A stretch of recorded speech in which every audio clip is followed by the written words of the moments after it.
तो मित्रों, आज हम जानेंगे माँ महागौरी की कथा। कहते हैं कि जब माँ पार्वती ने यह निश्चय किया कि वे केवल भगवान शिव को ही पति रूप में प्राप्त करेंगी, तब उन्होंने अद्भुत और कठोर तपस्या आरंभ की। उन्होंने घने जंगलों में रहकर वर्षों तक कठिन व्रत और उपवास किए। कभी केवल पत्ते खाए, कभी केवल जल पर जीवित रहीं, और कभी तो कई दिनों तक निराहार ही रही। उनकी तपस्या इतनी कठोर थी कि उनका रंग काला और शरीर अत्यंत कृश हो गया।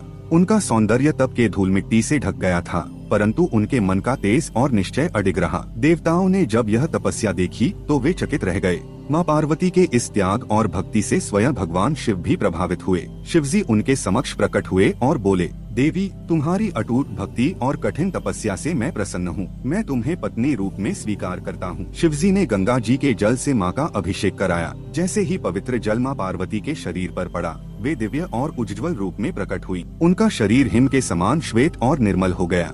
उन्हें ही आगे चलकर महागौरी के नाम से जाना गया।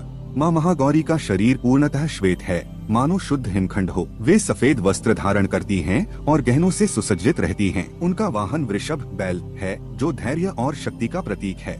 उनके 4 हाथ हैं, एक हाथ में त्रिशूल, दूसरे में डमरू, तीसरे से वे अभय का वरदान देती हैं और चौथे से वरदान प्रदान करती हैं। उनका मुखमंडल शांत, करुणामयी और मातृत्व से परिपूर्ण है। माँ महागौरी की कथा हमें यह बताती है कि तपस्या और त्याग कभी व्यर्थ नहीं जाते। माँ ने अपने शरीर का कष्ट सहा, तप की धूल सहन की, परंतु जब समय आया तो वे पहले से भी अधिक उज्ज्वल और दिव्य हो गयीं। यह दर्शाता है कि जीवन के कठिन दौर अंततः पवित्रता और सफलता में परिवर्तित हो जाते हैं।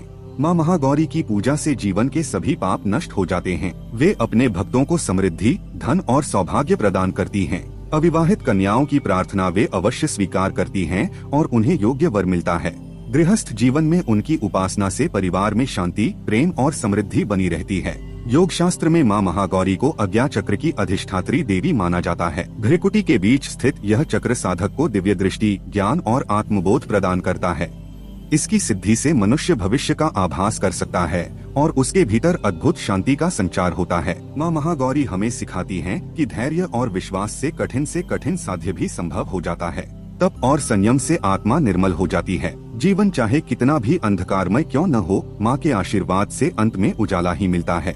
हमारे इस सीरीज में जुड़े रहने के लिए चैनल को सब्सक्राइब करें और वीडियो को लाइक करें और कमेंट में माता रानी का नाम लिखें।